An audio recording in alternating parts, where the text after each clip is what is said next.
you know what? Sure, I'll send Bob something. Let's just see, And So he put it on his show? the person who posted it or who sent him the thing, they were like, he's like, if you got a shop, write it down in the bottom, in the chat, whatever. So I'll just have to Nice. kind of plan out when it would get there and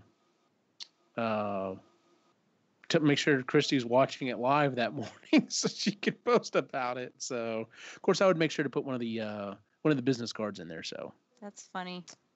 yeah, we'll see how that goes. So yeah, I've got some ideas. I've got to get caught up at this point. Like I said, I expect it to happen. I'm really hoping to have almost all these orders done by not this weekend, but next weekend. Of course, that's the boy's birthday weekend, so we'll see. But yeah. All right, we are live. We are streaming. Looks good. Okay.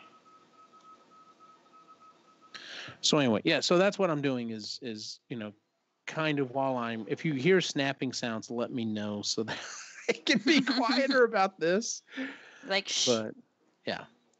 But yeah, so I'm sitting here kind of, like I said, taking the support material off of this stuff so I can maybe, tomorrow night I'll spend all my time getting it packaged up and out the door Friday morning. So lots of fun. So. Well, not as exciting as yours, but I've been actually selling a lot of stuff on eBay the last month or so. So I've made over $100. Yeah, just like crap I have around the house that I've been trying to sell or get rid of, But eBay's harder because you have to have something that people are willing to pay for shipping. So it has to either be small or the shipping price has to be high. Mm-hmm. And then, you run the risk of they can get it on Amazon for free shipping. So, so the price, ratio has to work out, and it doesn't always. But for some reason, I've had 10 things sell, and it's great. But, the annoying thing is you got to wait for people to pay, and then something else sells. So you don't want to go to the mailbox twice. So at least I don't, I try to stack them together. But no, absolutely. No, shipping is the bane of my existence. On the at the end of the last show, Chris is wanting to start to sell some of the blankets and stuff that she's crocheted. It's just she hasn't started an Etsy store just because she was nervous about the shipping. I'm like, I understand. I think I finally got a handle on the shipping. Yeah. But it is a royal pain in the ass. And I've lost money on stuff in the past where I misjudged the price. Mm-hmm. So usually I kind of just go with what they suggest if it's something that was already in the system. But sometimes I'm like, no, that's too low or that's too high. And, you just got to kind of learn because it's different depending on where it goes too. Yeah, the shipping, I finally figured out what the shipping would be for these things to Canada. And I sell them for $25 here. 2-day priority shipping within the U.S. is $7.50. That's what I charge people. Flat rate. So like I said, and you don't have to do 2-day either. That's, I don't have to do 2-day either, but it's consistent. So all the stuff I have, I know will fit in the small priority box. That's one of the other reasons I went with it. So I just go by the post office. I walk in, I pick up a bunch of the boxes, I walk out, and then when it's time to ship stuff, I print all of my shipping stuff through Etsy and slap the labels on. And so when I walk into the post office, I walk in, I put everything on the cabinet because that's what they tell you to do. If it's already set up, you just go put it in there on the cabinet. So I bypass this huge line, put all the stuff on the cabinet, walk out, grab some more boxes, and I'm out. Yeah. And I can already, I know awesome. People are just looking in the back of my head like, who does this fucker think he is? Well, I like going to the ones that have the machines because, if you have something small, you can just do that and put it in a little box. But yeah, it's so much easier when you can buy it online, but if you don't know how much it's going to be, that's the annoying. What was I going to say? Oh, you can order boxes and have them dropped off at your house, right? And I never think about it. I probably should do it. Yeah. But like I said, I'm usually going in there to drop. Sometimes I'll go in there to make sure I get it dropped off so that because if you do the big box out front, the pickup time's at 5:00, and I'm like, okay, if I'll just take like 3 minutes and get out of my car and go walk it in right now, it's got a chance of getting out of here by the end of the day, whereas it's just going to sit out there. So I think you can even ask them to pick up your boxes that are ready to mail, but you have to schedule it and you have to know when you're going to have it, like a day in advance. So yeah. Yeah. Like I said, it's not that bad. It's not a huge as long deal. as I don't have to wait in line to do anything, I'm perfectly fine with it. I'm okay with it. Because like I said, I'll walk in there and there's like 20 people deep in a line and I'm just like, oh, guess what? I get to be that douchebag. I try to, I work like right down the street from the main post office, the 10th Street. And so like I try to go in midday when it's usually less busy, but there's some days, you just go and you got to wait. But they're pretty fast if they have a few people working. The satellite ones are not that long. Yeah. Yeah, and everyone's just so friendly. Well, I will say this: they seem to be at least because usually I go to the one over in Heights because it's where I work. They're friendly. It's just there's only seems to be one or two people ever working, and like I said, they'll get these huge lines. Of course, Lowe's does the same damn thing. Seems like every time I go in there, I'm walking. I'm trying to get in line about the time they have to call additional people up because the lines are 8 and 10 people deep. Yeah.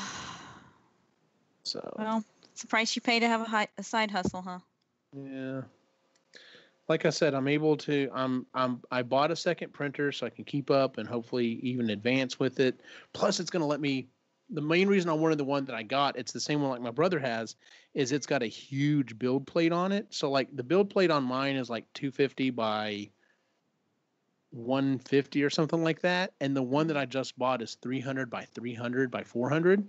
So like whereas like I'm going to be printing a proton pack, the main cylinder that sticks out, the cyclotron, I was going to have to cut it in either half or maybe quarters. I'm able to print the whole thing on it. The superhero bathroom signs that I have always had to print in 2 pieces and glue together, I can print that as one big piece now. Oh, nice. I can print the LED holder for the Matrix. I can print 2 of them at a time on my printer back there. On this new one, I can print like 6. So even though it's going to be like a, 18-hour, 20-hour print, I could set it up. And then when it's done, like I'll have 6 of these things ready to go while my other one is, knocking out the other pieces. So it's exciting. I'm very excited about it. So. Yeah, that's cool. Yeah, and then you can kind of have one on the side to do your own projects if the other one's taken with that, and you don't have to like wait. Yes, and that's the other thing because I'm designing this proton pack, and I literally, even though I'm working through the designs right now, I literally have no time to print out some test fit stuff because I'm pretty sure I've got down the margins, like 0.1 and 0.2 millimeters are roughly what you use to, if you want something to kind of fit together and actually work. But if there's something else that I'm like experimenting with, I'm like, well, will this fit together like this? I'm SOL right now. Yeah. So, all right. What was it here? Yeah, go on. I was just going to ask, what is Etsy's cut? Like, what do they take? Basically, they just cut. There's just different fees on different things. It's not like a percentage of your cost or whatever. Not really. No, it's a kind of a fee based on what it is you're selling. And then, but like there is a charge for buying the shipping rates from them, but they're actually cheaper than what the post office is. So I don't know how that works out, but it does. Yeah, they give you a little bit of a discount on eBay too if you do through them. Yes. So even though technically, I mean, they're getting their cut, and I'm still saving money by using them instead of going to the post office or whatever. So I mean, I'm sure they've got all that figured out. They definitely get their cut, and like I said, it's small enough for me. It's like, all right, cool. This is working out for you and me. Yeah. So. Alrighty then, so that we don't go too long here, I guess we'll get started. I just basically wrote down some quick notes about the different chapters. Okay. So, and then of course throw anything and everything in there. So there's not really a story to talk about in this one. It's just like their ramblings. So it's kind of a weird discussion. But we've had those before, so. All right, let's see here. I'm going to mute the mic and do the intro. 3, 2.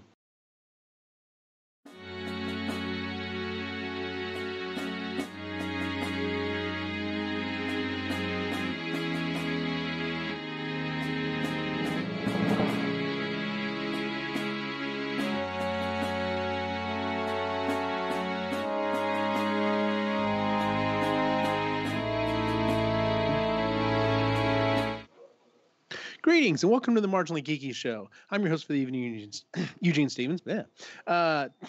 Tonight is episode 27, and tonight we're talking about the Book of Mythicality, specifically the one written by Rhett Link, which I don't think there are any other books of mythicality, especially considering since they came up with the term. Mythology, yes, not mythicality.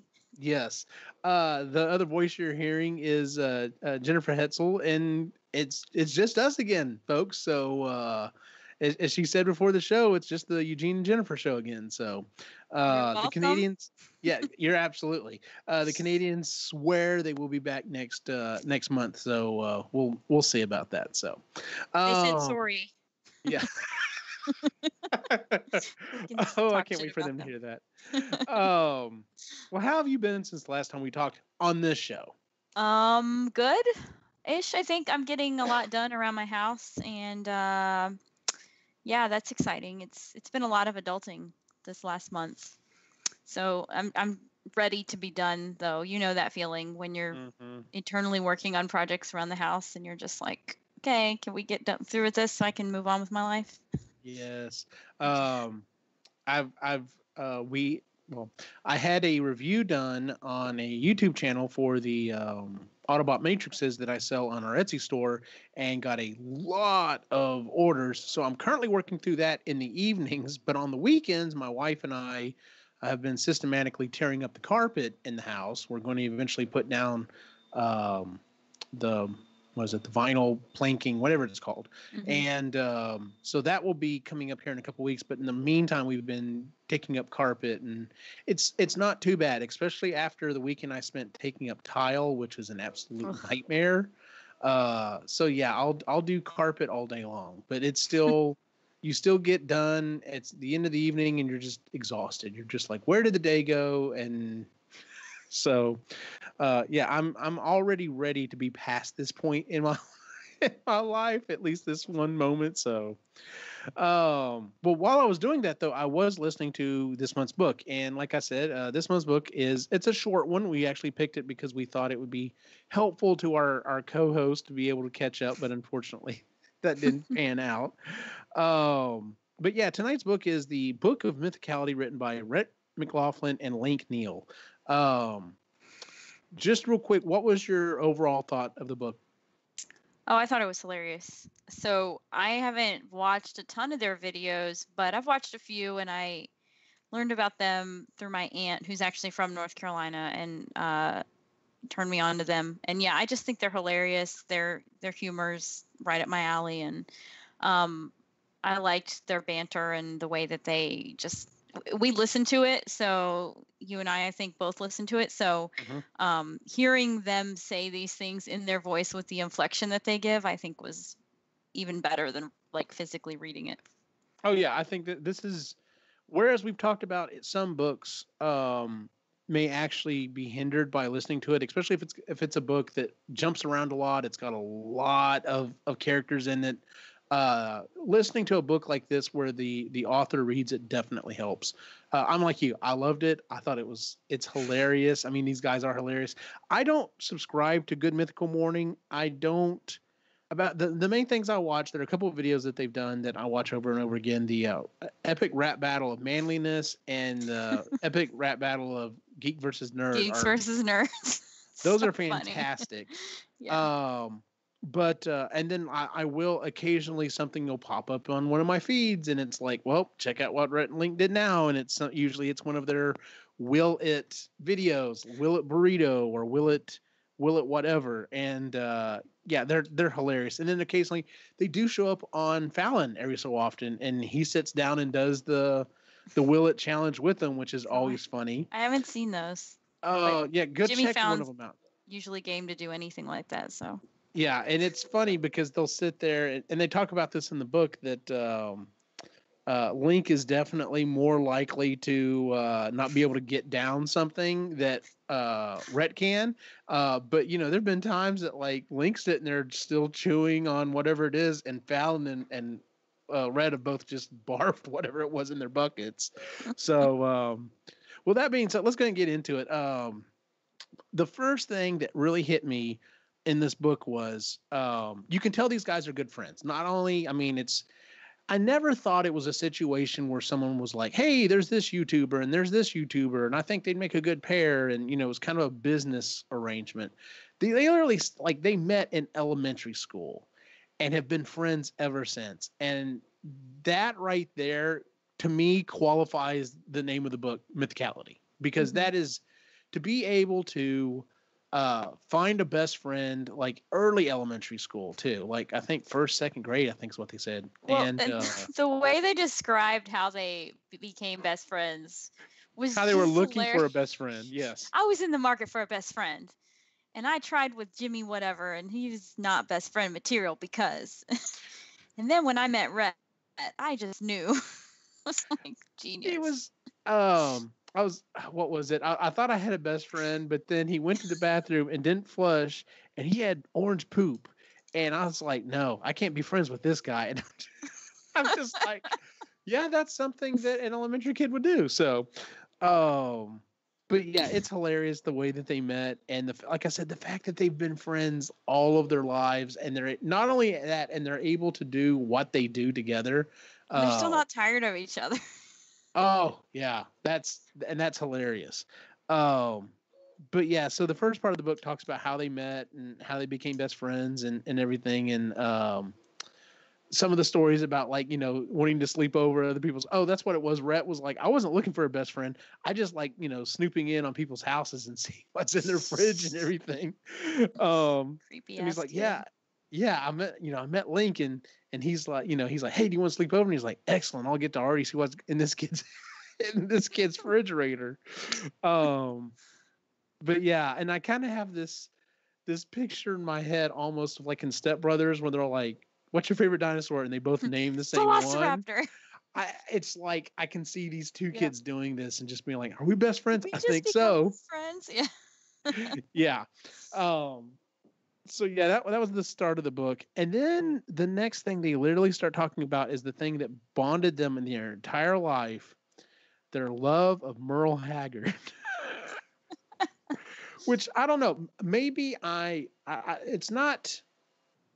There's not a term for it. I guess I wouldn't have pictured them being country fans. I don't know. Just they're from North Carolina. I mean, that is true, but I just had never necessarily pictured them as being country fans. And the fact that they just adore Merle Haggard is awesome. Well, the story of how they met him was so funny, and then he was like. He didn't even know who they were, and he just walked right by them because they were standing in the wrong spot.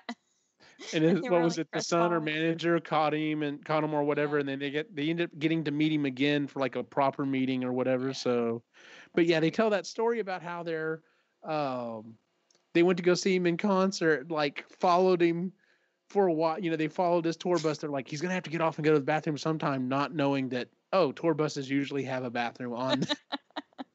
And then they were like, yeah, when we hit the South Carolina border, we decided to turn around. Yeah. That's creepy stalker, like. Little bit. And there are several lists. Like I said, this is a comedy book, and there are several lists in the book, these comedy lists that they've created. And that's one of the lists is how to tell the difference between being a super duper fan and being a crazy stalker. So it's like, you find one of the person's hair on stage. So you like frame it or whatever, that's being a super fan. You find the person's hair and you make tea out of it. That's yeah.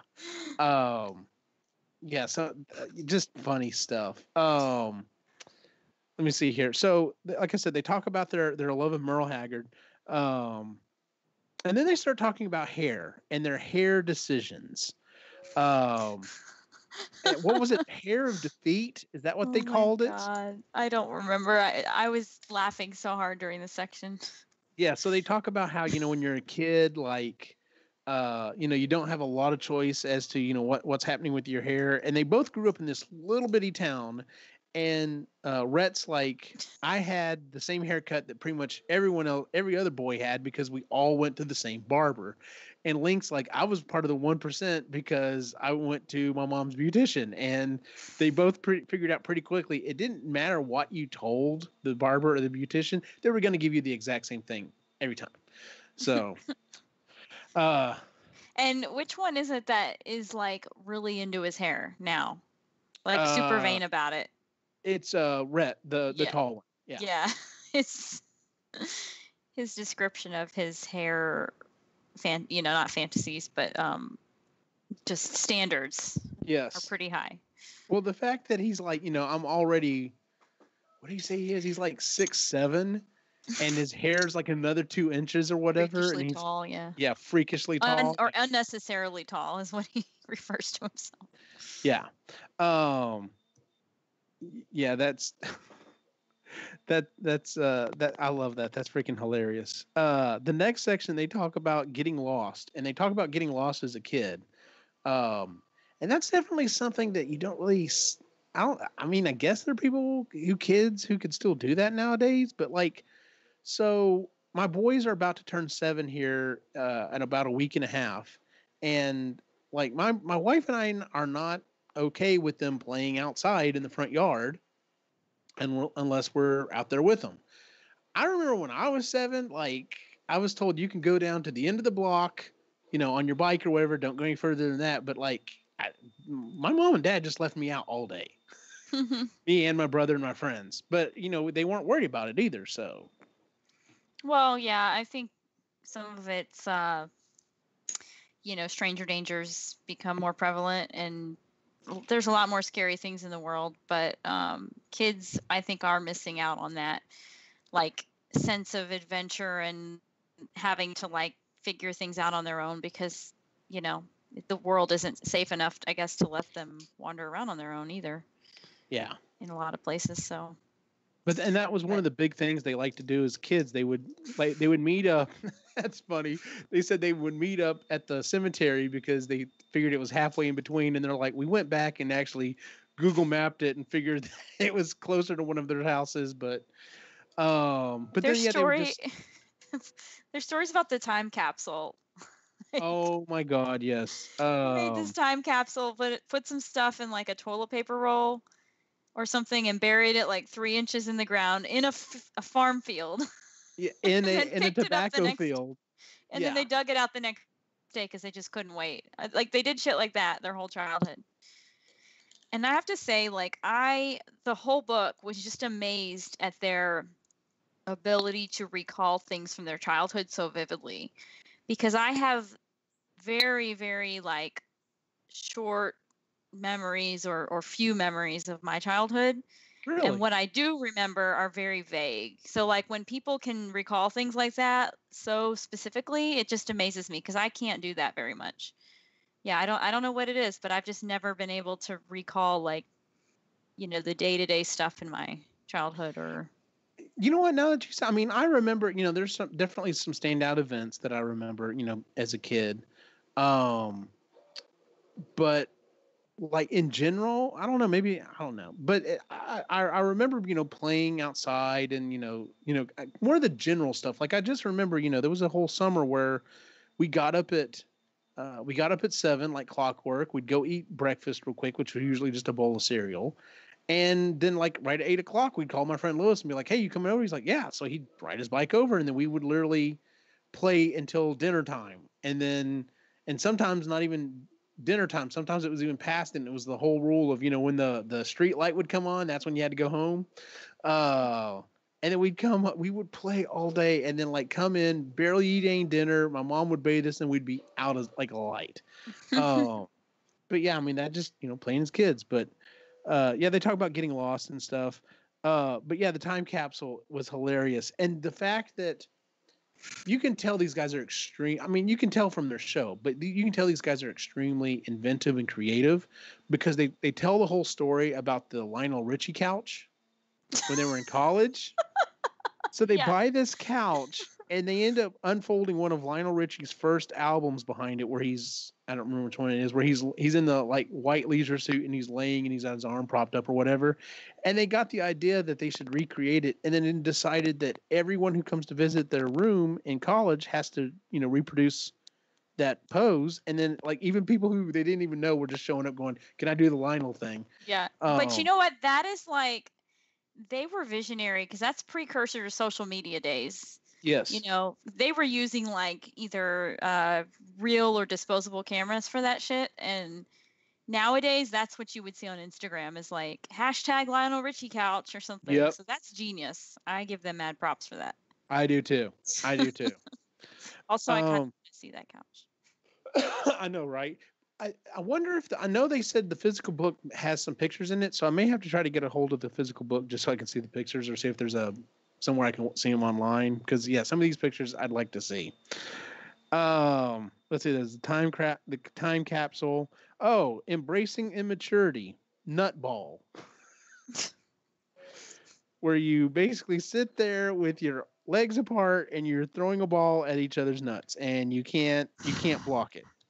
Now, this is such a dumb guy thing to do. Like, my brother and I used to do something like this, but we were not trying to necessarily hit each other in the nuts. And there was like no block. It was like, I don't remember. You know how kids are. They make up, silly games on the spot or whatever. Basically, it was just kind of rolling a ball back and forth to do just to kind of goof off. But we weren't specifically like trying to make sure we never had kids or anything like that. Whereas that was obviously the intention of their game. Let's see here. That reminds me. So they're talking about how they're playing this, and they hear Rhett's dad coming up the stairs. So they have to, act like they're not doing anything. And the way they described it is like, obviously we were being way too loud because it disturbed him from watching Matlock. Their whole fascination with Matlock is hilarious.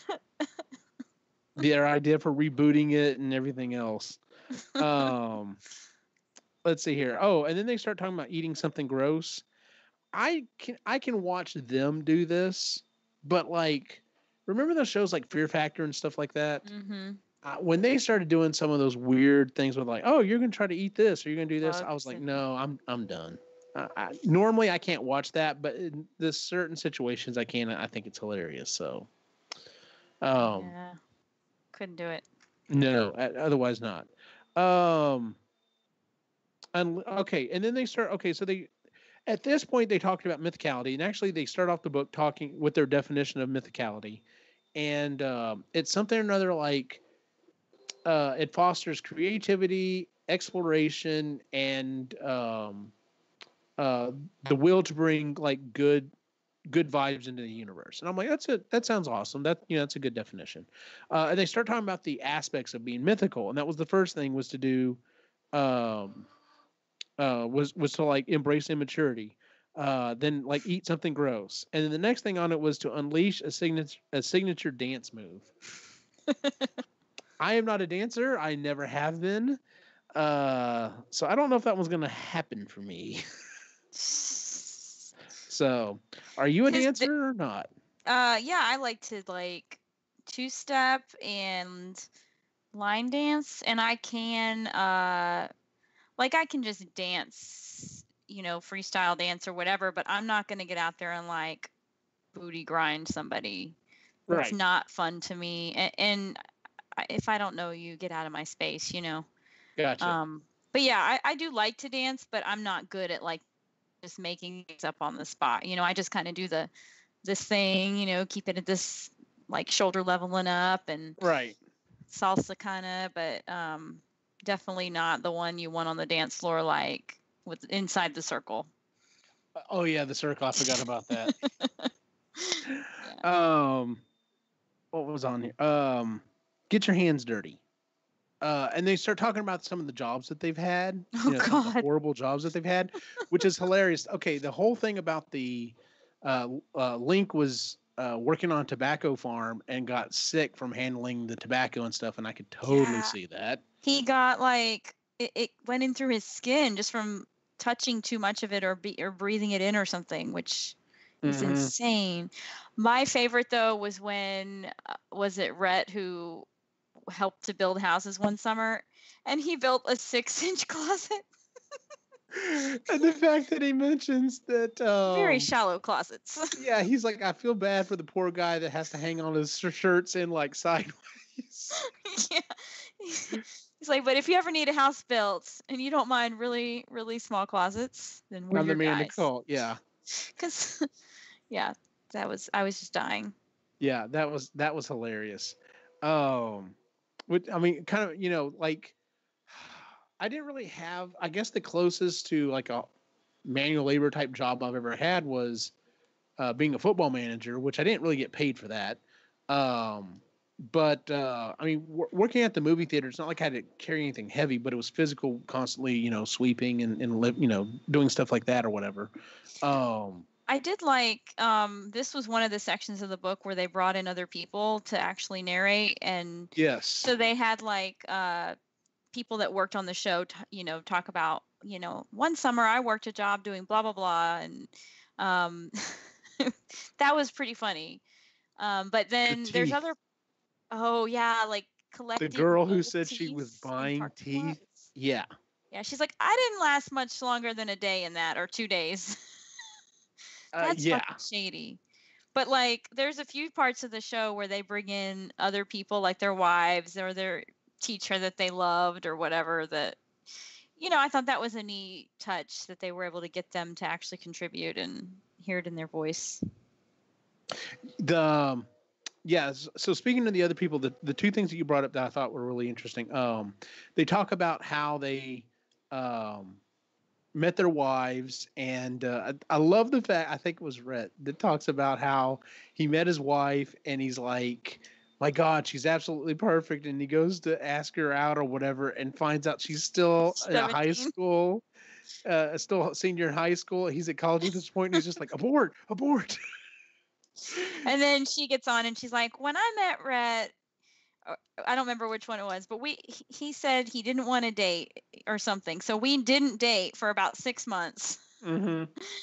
Yeah, it was cute though, the way that they told the story. If you consider going to concerts, eating dinners, and basically everything you would do during dating, not dating, then yes, we absolutely did not date. Yeah, and then the Valentine's Day lunch, she was like, yeah, we went out on Valentine's Day for lunch, and then I had a date that night. And he's like, note to self, don't ever try to get a girl or by taking her to lunch. Yes. Yeah, I love that they can make fun of themselves, though.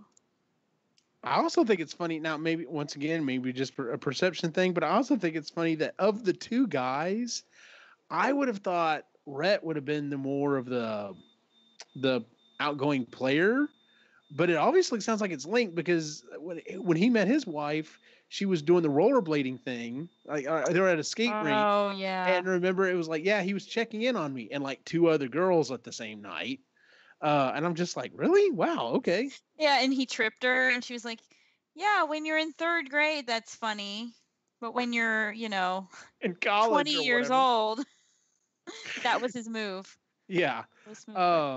Yeah, God, that was funny. And then they actually got him on there to talk about, different things, about how they, some different things that they did. Once again, and this also goes to their, is credit to their creativity. Some of the things they did to woo their wives or while they were dating, the whole thing about like the Post-it notes. The Post-it notes, the I can't remember what they called it, where he took a cassette and like recorded him talking, and then sent it to her. Sweet. And she did the same thing, and she talked about he walked her through the first time she was on an airplane, and she played it. She didn't have headphones, so she played it out loud around, the people around her, and they thought it was funny or whatever. See, that's the kind of shit that just like makes me melt, and it also makes me super furious because I never get that. So I'm just like, God damn it, that sounds amazing. I want to know what that's like. So creative and sweet. And then where they talked about, was it a letter that they would write or a notebook they would write back and forth to each other? Yes. And she would write in it and then send it to him. And then, they would have to wait like a week or two. And then the one was, she didn't have an email address, but her grandmother did. So he would write an email and talk to his grandmother and be like, all right, this part is for her. And she would print it out and snail mail it to her. That's fantastic. Because he was in Europe. I know. Yes. That's crazy. Yeah, I can only imagine because, back then, it's not like you could have just called someone and it not been, and insanely, cheap to do it. Well, so. And now, like, the thought of having to wait more than 5 minutes for a response to anything, even across the world, is just unheard of. But the struggle was really real back in the day. I remember those days when, you had to wait till after a certain time to call, or, well, that was with cell phones, but like long distance calls, were very short and few and far between. And good old days.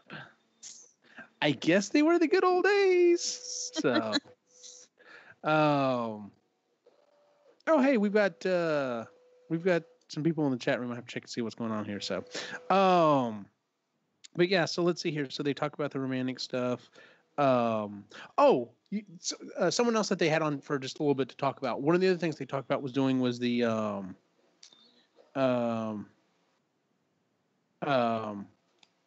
when they went and did the whole project about finding their first grade teacher that or whatever. Mm-hmm. I didn't know about this thing. Like I kind of want to go back and watch the whole little thing they did on it on YouTube. But that was awesome. The fact that they're like, yeah, we could have just like looked her up, but we're like, no, let's make this a project. Yeah, so, finding Miss So and So. Yeah, they made it into like a mini documentary. Yeah, which is really hilarious. Cool. One of the other stories that cracks me up that they talk about is where Rhett like broke his pelvis or whatever and like knocked himself out, and he kept skiing. Hold on, I'm coming too. Hold on, I'm coming too. And he kept like every 5 minutes he'd reboot and he'd be like, hold on, I'm coming too. And the way Link just like gave him so much shit for it. Oh my God, so funny. If only cell phones were a thing back then, and I could have recorded this video, this scene. Oh yeah, because that would have definitely made good YouTube material right there. Yeah. Let's see here. So there was that. Then we already talked about them meeting Merle Haggard, trying weird experiments, and they talk about as kids where they were putting the matches in the bottle, in the Coke bottle, and they closed it up, and they're like, we captured smoke. No one else has ever done this before. That is so went the something. Whole night. That is so something I would have done as a kid. I wonder if anyone else has ever thought about this. And then they open it and they're like, oh, it's just soot on the inside of the bottle. It's just a film. Never mind. Yeah, they talk about some of the things that they've created. I don't remember some of them right offhand. But yeah, it goes into another list section where they talk about, some of the crazy stuff that they've come up with on Good Mythical Morning, or I'm sure original content they came up with for the book. So, let's see. Throwing a party that doesn't suck. This is great. This is great. This is another one of those list things. And it's funny because I've been to some of these a party like this where you're like, the party never seems like it's going to be like, you hear party and you always kind of picture things in your head. And when you get there, you're like, this is not what I was expecting. Yeah. So overhyped, like New Year's Eve. Yes. Which is why, like I said, I do the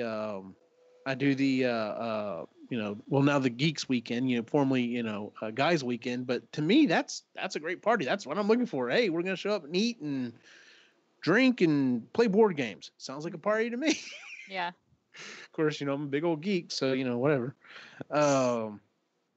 Let's see here. Throwing a party doesn't suck. Putting your heart out for an animal. I thought of you when I read this chapter. About I'm never going to get a dog, never going to, But I understand where they're coming from on this, because Sai is he has mentioned this before. Like, he's had an animal pass away and he's like, that's it. I'm not doing this again. And then he turns right around. He's got more animals. Not in this case, it wasn't of his choice. He just kind of inherited 2 cats, but they're his cats now. So was it Rhett who was cursed? See, the one that couldn't keep an animal alive for like years and years. And every time, so I felt for him, even though I am not a pet person at all. Like every time he would talk about his experience and then how the animal would run away or die, I was just like, oh my God, like that's shitty. And then I would think to myself, another reason to never get a pet and never get attached to an animal, because you always outlive them. Like they said, you're going to outlive these small creatures and then your heart's going to be broken. And I'm like, what's the point? Just what's the point? And they're a lot of work. But they are a lot of work. But animal. I could not believe his luck. Yeah, he had some shitty luck. That's all there is to it. So, and I can't help, but it's not funny, but it is. But when Link talks about his dog that had, number one, the whole thing, everyone had dogs and they were outside dogs. I was like, okay, yep, got that. He's like, it had a really pointed head, and I would pat it exactly 5 times. Oh my God. I'm like, this might have been OCD. Indicative of my OCD. Yeah. But oh my God, when they talked about burying that dog in the giant box, I could not in the refrigerator box. They put this dog in a giant refrigerator box because that's all they could find. And then they couldn't get the hole deep enough. So they just buried it with like a foot sticking up and started throwing dirt on top, and it started collapsing, and they could just hear the dirt falling in and crushing this. It was traumatizing, but it was also funny as hell. It's so funny to hear the way that they just kept going. And then they didn't even tell his mom until after they buried it. Oh my God. They're so stupid. Kids are so stupid sometimes. Kids are stupid. Yeah. So, but yeah, I mean, these are the type of stories that I've told to other people, not necessarily things exactly like this, but this is the stuff you talked about with other people. You're like, yeah, when I was a kid, I did this and it was stupid. And, but, yeah, that's one of the reasons I like the book. You can tell they're very genuine. This was not, they wrote some comedy bits for it, but this is just truth. This is just spewing what happened, or at least their real life is pretty funny. Yeah, this is just they're spewing a recollection of what happened for the most part. Let's see here. That was Heart of the Animal, and then Finding Time for Yourself. I understand this. I don't know about a sensory deprivation tank though. I am intrigued by that. I've heard a lot about them, and I think I would try it if we had one. I think I might give it a shot. I don't know about the whole seeing your bearded ancestors thing. That's a little weird. It's like, what the fuck? I was too. And then the other guy was falling asleep. But hey, you never know what can happen. Exactly. To each their own. Yeah. I'm afraid, I'm not extremely claustrophobic, but the idea, unless I can get it right in my head, I'm afraid I would freak out. Even if it's dark and you can't even see that there are walls around you, or I don't know. I don't know. I think I would be okay, but it's one of those things that until I did it, I wouldn't know, to be honest with you. Isn't that what they put 11 in? Yeah. She can do it. Was in. So. But yeah, so that I mean that's the book in a nutshell. It's a short book. It's extremely funny. Lots of heartfelt stories that are in there. A lot of funny stuff. I mean, they're constantly cracking you or each other up. When they talk about go on. I was just gonna say another ridiculous story that was so dumb it was funny was when they acted like they were themselves from the future, and they sent themselves a message. Yes. From the year 2070 something, and they were like, "Well, we can't tell you everything, but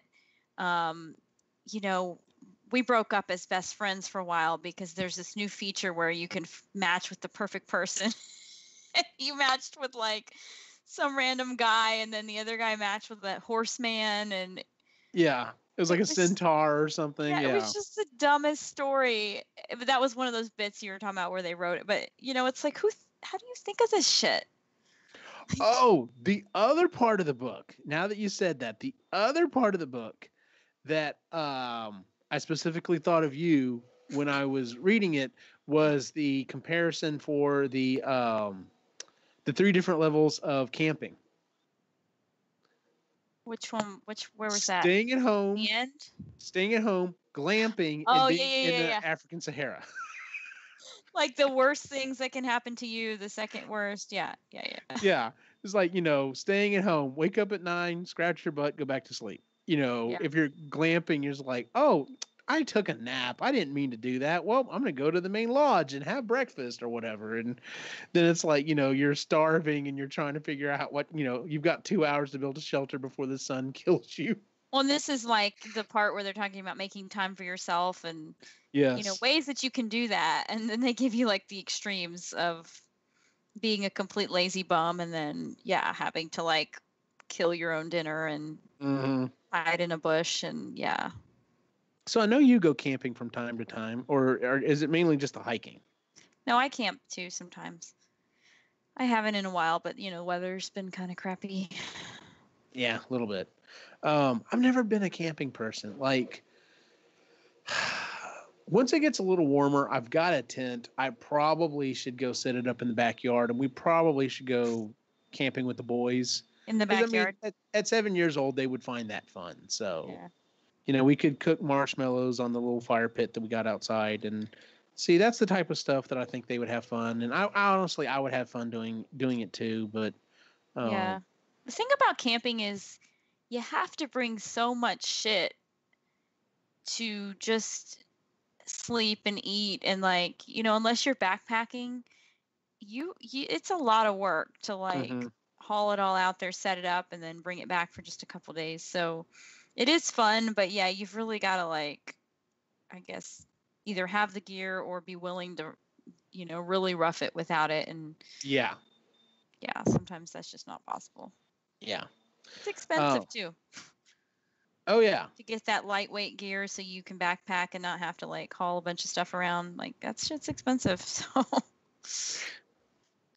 yeah, I've got a tent that my brother-in-law gave me.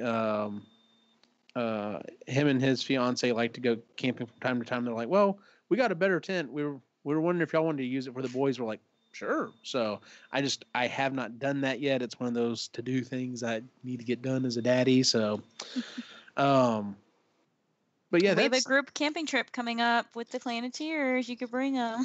I don't know if you want to make that your first trip though. No, absolutely not. I would, because it would be midnight and one of them would wake up and be like, I want to go home. Oh, what's the noise? This way, if we camp in the backyard and then they wake up and decide it's too hot or too cold or they want to go home, it's literally like, all right, well, we'll walk, 10 yards that way. So. Yeah, I've camped by myself and I get yelled at by my friends because of it. I go to state parks though, which are generally pretty safe because they're, you have to, like, they close after a certain time and you have to pay to get in, and generally like they're secluded enough that people aren't just wandering through them. But yeah, it's still a little nerve-wracking when you're alone as a female, especially. Yeah, I can see that. I'll be honest, as a male, I would be a little nervous. Not that I would probably go to the extent that Rhett talks about, where he's having visions of, it was what, a coyote, a bear, and a serial killer or whatever. And he starts picturing like multiple universes where all 3 of them are happening to one Link at one time, or one Rhett at one time. And I'm just like, oh, this is hilarious. Yeah. So. Okay, so I guess just kind of wrap up. Anything else you wanted to add? Like I said, I really enjoyed the book. It is a short read or listen in our case. But man, it's funny. It's just something you can listen to and laugh and have a good time with. So Yeah, I would just say if you want a fun short read, definitely check it out. It's not, I mean, they give you a lot to think about, but it's not super like heavy, topics or anything. It's more like, oh yeah, I did that as a kid, or I wonder what this would have what would happen if I tried that or whatever. It's a good break from reality if you need, Yes. And they're very relatable. So. Oh yes. I may have to. In fact, it's one of those things. I every so often I think about it. I'm like, maybe I should go ahead and just subscribe to GMM, but maybe I should do that. Just start watching some of their videos from time to time. So, because like I said, oh, go ahead. I was gonna say, when I do watch their videos, I tend to find them humorous and funny, and get a kick out of them. So. Yeah. I was just gonna say, anything in the chat? Any conversation going on? No, it looks like everyone jumped out quite a while ago. So, let's see here. Oh, Xavier jumped in at one point. Was talking about how he has homework. And then Sai was in and said homework. No one said anything about that. And then he jumped out too. So, but I also wasn't thinking and didn't have the menu pulled up. So. YouTube's changed its thing. It's streaming thing. It's weird. I don't know. I don't like it. They promised, hey, 2019, we're going to improve some stuff. Not really. Not my opinion. Not yet. So, well, that is it for the main topic. Have you been reading anything else?